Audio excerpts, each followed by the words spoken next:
গোৱালপাৰাৰ যুৱক মেঘালয়ত মৃত্যু হোৱা মৃতকৰ পৰিয়ালৰ কাষত এবাৰ উপস্থিত হৈছে আমচুৰ সভাপতি। আমচুৱে হুংকাৰ প্ৰদান কৰিছে যদি পৰিয়ালকেইটাই ন্যায় লাভ নকৰে তেতিয়াহ'লে অবিৰতভাৱে গণতান্ত্ৰিক আন্দোলনৰ হুংকাৰ প্ৰদান কৰিছে। কেৱল ইমানেই নহয়, 20 এপ্ৰিল তাৰিখে অসম মেঘালয় পথ অৱৰোধ কৰিব আমচুৱে। আমি লৈ আহিছোঁ এটা ডাঙৰ খবৰ, যিহেতু গোৱালপাৰাৰ তিনি যুৱকক মেঘালয়ত নৃশংসভাৱে হত্যা কৰা হৈছিল। বাহনৰ ভিতৰত আবদ্ধ কৰি জ্বলাই হত্যা কৰা হৈছিল গোৱালপাৰাৰ তিনি যুৱকক, আৰু তাৰ পাছতে তীব্ৰ প্ৰতিক্ৰিয়া সৃষ্টি হৈছিল।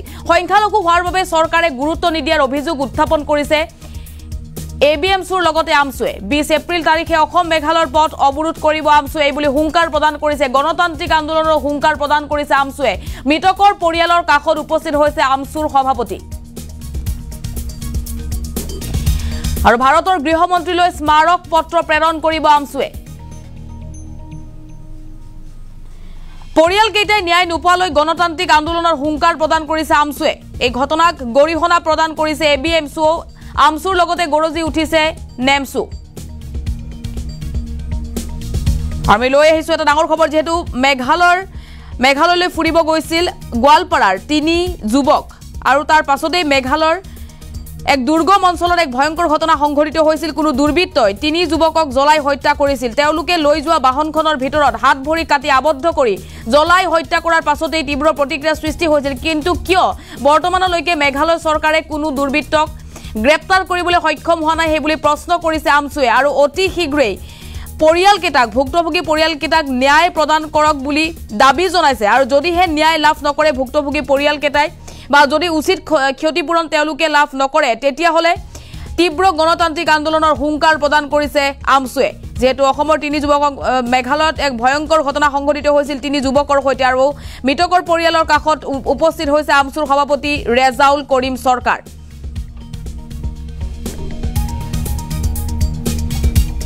আৰু ভাৰতৰ গৃহমন্ত্ৰী আৰু অসমৰ মুখ্যমন্ত্ৰীক স্মাৰক পত্ৰ প্ৰেৰণ কৰিব আমচুৱে। ভুক্তভোগীয়ে ন্যায় নোপোৱালৈকে মেঘালয় চৰকাৰৰ বিৰুদ্ধে গণতান্ত্ৰিক আন্দোলনৰ হুংকাৰ প্ৰদান কৰিছে আমচুৱে। আৰু 20 এপ্ৰিল তাৰিখে অসম মেঘালয় পথ অৱৰোধ কৰিব আমচুৱে। মৃতকৰ পৰিয়ালক উপযুক্ত ক্ষতিপূৰণ প্ৰদান কৰাৰ দাবী জনাইছে আমচুৱে। মেঘালয়ত কৰ্মৰত অসমৰ নাগৰিকৰ জীৱনৰ নিৰাপত্তা সুনিশ্চিত কৰাৰ দাবী প্ৰদান কৰিছে আমচুৱে।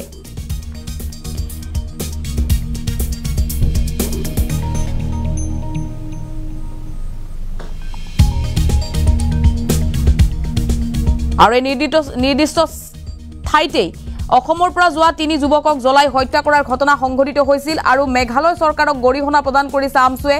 গোৱালপাৰা দলগুমাৰ পৰা মেঘালয়লৈ ফুৰিবলৈ গৈছিল তিনি যুৱক। ছুইফ্ট বাহনত আছিল তিনি যুৱক, আৰু ছুইফ্ট বাহনসহ জীৱন্তে জ্বলাই দিয়া হ'ল তিনি যুৱকক। চুবুৰীয়া ৰাজ্য মেঘালয়তে অমানৱীয় ঘটনা সংঘটিত হৈছিল। মেঘালয়ৰ অগাছিত জীৱন্তে জ্বলাই হত্যা কৰা হৈছে তিনি যুৱকক, আৰু তিনিগৰাকী যুৱকৰ ঘৰ গোৱালপাৰাত বুলি জানিব পৰা গৈছিল। মেঘালয়ৰ পূব গাৰো পাহাৰৰ ৱাগাছিত এই ঘটনা সংঘটিত হৈছিল। এক হৃদয় বিদাৰক ঘটনা সংঘটিত হৈছিল। কিন্তু বৰ্তমানলৈকে কিয় কোনো লোকক গ্ৰেপ্তাৰ কৰা হোৱা নাই বুলি প্ৰশ্ন কৰিছে। সংখ্যালঘু হোৱাৰ বাবেই অৱহেলিত হ'ল নেকি বুলি প্ৰশ্ন কৰিছে আমচুৱে। এই মুহূৰ্তত আমাৰ হাতত মন্তব্য আছে, সেই মন্তব্য শুনক। যোৱা পৰহি মেঘালয়ত অসমৰ তিনিজন নিৰহী যুৱকক দুষ্কৃতিকাৰীয়ে যি নিৰ্মমভাৱে নিৰ্দয়ভাৱে জীৱন্তে গাড়ীৰ ভিতৰত জ্বলাই দি হত্যা কৰিলে, এই কাৰ্যটোক আমি তীব্ৰভাৱে নিন্দা কৰিছোঁ, গৰিহণা দিছোঁ। আৰু মেঘালয়ত যে অসমৰ মানুহৰ নিৰাপত্তা নাই, এইটো পুনৰবাৰ প্ৰতিষ্ঠিত কৰিলে।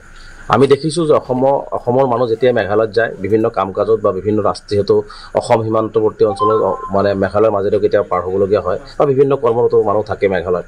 কিন্তু দেখিছোঁ বাৰে বাৰে প্ৰতি বছৰে মেঘালয়ত অসমৰ যুৱকক, অসমৰ মানুহক এনেকুৱা হত্যা কৰা হয়। তাৰ কোনো বিচাৰ নহয়, আৰু তাৰ দুষ্কৃতিকাৰীসকলে সদায় হাৰি যায়, যাৰ কাৰণে অসমৰ মানুহৰ ওপৰত এই ধৰণৰ অত্যাচাৰবিলাক চলি থাকে। গতিকে আমি মেঘালয় চৰকাৰক তীব্ৰভাৱে নিন্দা কৰিছোঁ যে মেঘালয় এখন চৰকাৰ থকাৰ পিছত, কংগ্ৰেছৰ চৰকাৰ থকাৰ পিছত মেঘালয়ত এনেকুৱা ধৰণে মানুহক নিৰ্মমভাৱে নিৰ্দয়ভাৱে জীৱন্তে আমি দেখা নাই তিনিজনকে মানুহক এনেকুৱা ধৰণে নিৰ্মমভাৱে হত্যা কৰিব পাৰে মানুহে মানুহক। তেনেকুৱা পৰিৱেশত আচলতে মেঘালয়ৰ মুখ্যমন্ত্ৰীয়ে নীৰৱতা অৱলম্বন কৰাটো আচলতে বুজায় যে মেঘালয় চৰকাৰৰ আচলতে এনেকুৱা হত্যাকাণ্ডৰ লগত তেওঁলোকৰো মানে সহযোগিতা থাকে যেনে অনুভৱ হৈ আছে। গতিকে আমি বিশেষকৈ অসম চৰকাৰক দাবী উত্থাপন কৰিছোঁ, যিহেতু এইসকল অসমৰ মানুহ। 3জন যুৱকক, অসমৰ যুৱকক হত্যা কৰা হ'ল। অসমৰ মুখ্যমন্ত্ৰী ডাঙৰীয়াই এই ক্ষেত্ৰত এটা কঠোৰ পদক্ষেপ গ্ৰহণ কৰিব লাগে মেঘালয় চৰকাৰৰ লগত, কাৰণ এইটো সীমান্তৱৰ্তী এখন ৰাজ্য। গতিকে সদায় মেঘালয়ৰ মানুহ অসমত যায়, অসমৰ মানুহ মেঘালয়ত আহে, এনেকুৱা ধৰণৰ চলিয়ে থাকে। তেনে ক্ষেত্ৰত যদি এনেকুৱা ধৰণৰ মানুহক হত্যা কৰা হয়, তেনেহ'লে মানুহৰ মানে কোনেও মানে ভয় আৰু আতংকত থাকিব, কোনো ইফালে নাযাব। গতিকে অসম চৰকাৰে মই ভাবোঁ যে মেঘালয় চৰকাৰৰ বিৰুদ্ধে এটা কঠোৰ ব্যৱস্থা ল'ব লাগে। মেঘালয় চৰকাৰক হেঁচা প্ৰয়োগ কৰিব লাগে যে যিসকল দুষ্কৃতিকাৰী এনেকুৱা ধৰণৰ মানুহক হত্যা কৰি আছে প্ৰতি বছৰে, যিসকলে মানুহক, অসমৰ মানুহক এনেকুৱা ধৰণৰ অত্যাচাৰ কৰে, সেইসকলৰ বিৰুদ্ধে কঠোৰ পদক্ষেপ ল'বৰ কাৰণে মেঘালয় চৰকাৰক বাধ্য কৰিবৰ কাৰণে অসমৰ মুখ্যমন্ত্ৰী ডাঙৰীয়াক আমি বিনম্ৰতাৰে আহ্বান জনাইছোঁ। আৰু বিশেষকৈ আমি অহা কাইলৈ ভাৰতবৰ্ষৰ গৃহমন্ত্ৰী আৰু অসমৰ মুখ্যমন্ত্ৰীক আমি স্মাৰকপত্ৰ কেন্দ্ৰীয়ভাৱে আমি প্ৰেৰণ কৰিম যে এই হত্যাকাণ্ডৰ লগত জড়িত প্ৰতিজন ব্যক্তিক কঠোৰৰ পৰা কঠোৰতম শাস্তি দিব লাগে আৰু অসমৰ মানুহৰ নিৰাপত্তা সুনিশ্চিত কৰিব লাগে। আৰু যি 3টা পৰিয়াল নিহত হ'ল, মই আজি জাহিদুলৰ ঘৰত আহিছোঁ। মই যোৱাকালি বৰাকত আছিলোঁ, খবৰটো পাই তততেই আহিছোঁ। আৰু আহি মই ইতিমধ্যে তেওঁৰ পিতৃৰ লগত, তেওঁৰ পৰিয়ালৰ লগত কথা পাতিছোঁ। অতিকে দুখীয়া পৰিয়ালৰ মানুহ। গতিকে এই পৰিয়ালটোক যাতে অসম চৰকাৰ, ভাৰত চৰকাৰে এটা ক্ষতিপূৰণৰ ব্যৱস্থা গ্ৰহণ কৰে, তাৰ কাৰণে আমি দাবী উত্থাপন কৰিম। আৰু লগতে আমি অহা 20 তাৰিখে মেঘালয়ত যে অসমৰ মানুহক নিৰ্মমভাৱে অত্যাচাৰ কৰে, এই প্ৰতিবাদত মেঘালয় চৰকাৰৰ বিৰুদ্ধে বৰ্তমানৰ আমাৰ গোৱালপাৰা জিলাৰ 3জন যুৱক ক্ৰমে জাহিদুল আলী, নুৰ মহম্মদ আৰু জমৰ আলী, এই 3জন যুৱকে নিজৰ 4চকীয়া গাড়ী লৈ মেঘালয়ৰ পূব গাৰো পাহাৰ জিলাত তেখেতসকলে কিবা এটা কামত গৈছিলে।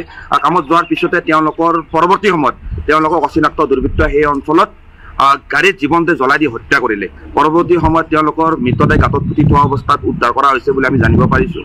ইতিমধ্যে এই ঘটনাটো আমি তীব্ৰ ভাষাৰে গৰিহণা জনাইছোঁ, নিন্দা কৰিছোঁ। আৰু আজি আমি আচৰিত হৈছোঁ যে ইমান ডাঙৰ এটা চেঞ্চিটিভ ঘটনা সংঘটিত হৈ যোৱাৰ পিছত এতিয়ালৈকে এজনো হত্যাকাৰীক আৰক্ষী তথা মেঘালয় আৰক্ষী গ্ৰেপ্তাৰ কৰিব পৰা নাই। তদুপৰি এই যে 3জন যুৱকক ইমান নিৰ্মমভাৱে, অমানৱীয়ভাৱে মেঘালয়ত হত্যা কৰা হ'ল, এই ক্ষেত্ৰত অসম চৰকাৰে যিখিনি গুৰুত্ব দিব লাগিছিল সেইখিনি গুৰুত্ব দিয়া আমাৰ পৰিলক্ষিত হোৱা নাই। আজি ABMCয়ে স্পষ্টভাৱে এক শুনিবলৈ অপ্ৰিয় এক প্ৰশ্ন উত্থাপন কৰিবলৈ বাধ্য হৈছোঁ যে মেঘালয়ত অচিনাক্ত দুৰ্বৃত্তৰ হাতত নিহত হোৱা এই 3জন যুৱক সংখ্যালঘু সম্প্ৰদায়ৰ হোৱাৰ কাৰণে অসম চৰকাৰে যথাযোগ্য গুৰুত্ব তাত প্ৰদান কৰা নাই। এই ক্ষেত্ৰত আমি স্পষ্টভাৱে ABMC দাবী উত্থাপন কৰিছোঁ যে শীঘ্ৰেই উক্ত হত্যাকাণ্ডৰ এক উচ্চস্তৰীয় তদন্ত হ'ব লাগে আৰু অসম চৰকাৰে মেঘালয় চৰকাৰৰ সৈতে কথা পাতি উক্ত হত্যাকাণ্ডৰ লগত জড়িত থকা প্ৰতিজন হত্যাকাৰীক গ্ৰেপ্তাৰ কৰি দৃষ্টান্তমূলক শাস্তি দিয়াৰ ব্যৱস্থা গ্ৰহণ কৰিবলৈ আমি ABMC দাবী উত্থাপন কৰিছোঁ। আৰু আপোনালোকে মন্তব্য শুনিছে, আমচুৰ লগতে গৰজি উঠিছে ABMC। আৰু এনেদৰেই মেঘালয়ত হত্যা কৰা হৈছিল। এইখন বাহনত গৈছিল 3 যুৱক আৰু 3 যুৱকক জীয়ন্তে জ্বলাই হত্যা কৰা হৈছিল। আৰু তাৰ পাছতেই আমচুৱে উপস্থিত হৈছে পৰিয়ালৰ কাষত। আমাৰ হাতত দৃশ্য আছে, আমি আপোনালোকক সেই দৃশ্য দেখুৱাম। পৰিয়ালৰ কাষত উপস্থিত হৈছে আমচুৰ সভাপতি।